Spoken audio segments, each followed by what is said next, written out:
Hey, you guys. I wanted to come on here and share a very important dream that I received on May the 30th. In this particular dream, it showed me in a school setting, and it was depicted as being the last day of school. Everyone was returning their textbooks and other materials that belonged to the school. And, people were just kind of talking amongst themselves, saying their goodbyes, what have you. And I remember there was a guy that was in this dream that I actually knew.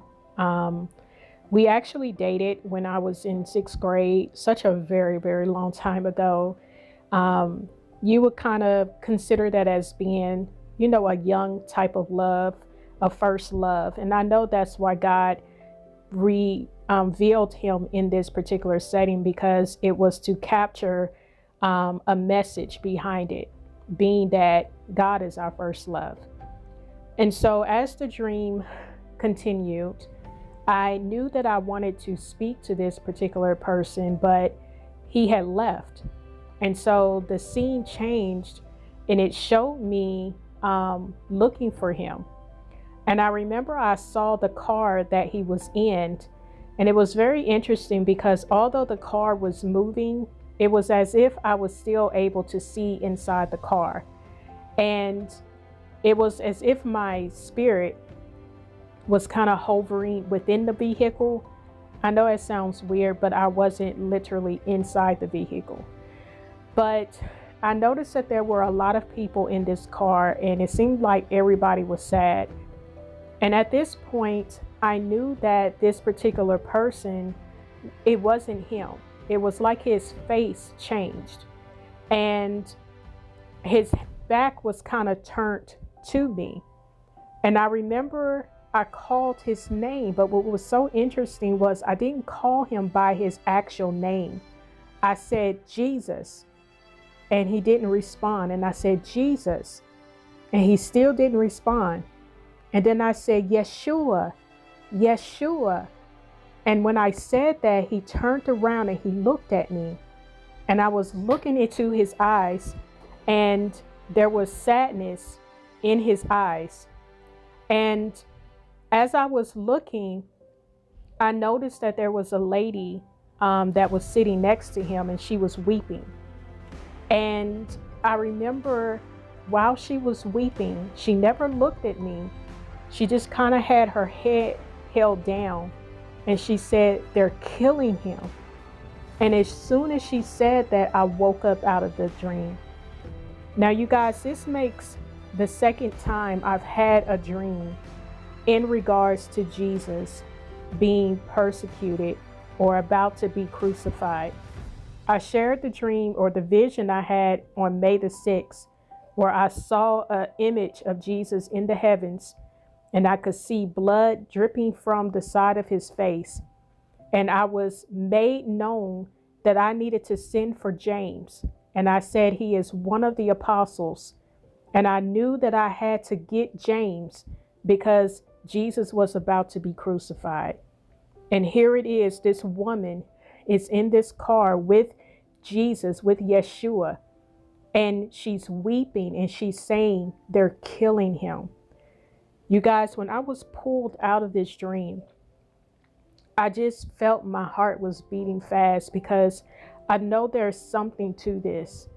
And I don't fully understand the fullness of what is being shown. But what I find to be very interesting was that he did not respond when I said Jesus, but he responded when I said Yeshua. And it's not to say that Jesus, does not respond to us when we refer to him as Jesus. I believe that there was a deeper reason, a deeper meaning behind why he did not respond to Jesus. And I think it's the symbolicness of the message that is being relayed, because he responded in his native language. His native language, as it pertains to Jesus, is referred to as Yeshua.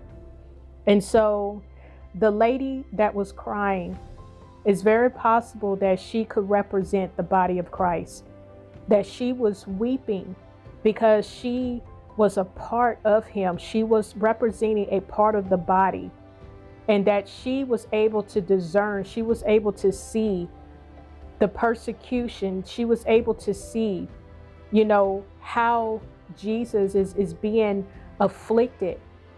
And we see so much evil going on in our world today. But there was such a cry in her spirit that she connected with, she understood it. When I was reflecting on this dream, it was very easy for Jesus himself to tell me that they were killing him, but he didn't tell me that. It was the woman who was sitting next to him that told me that they are killing him. And I, again, believe it's because she represented the bride. She represented his body. And you guys, again, I don't fully understand what God is saying, but it just makes me believe that God is warning his people. He is warning the body of Christ of something that is to come, that I truly believe is going to require us to know how to endure. It's going to require us to know how to stand in faith. It's going to require us to know how to stay close to him and to trust him and to know his voice.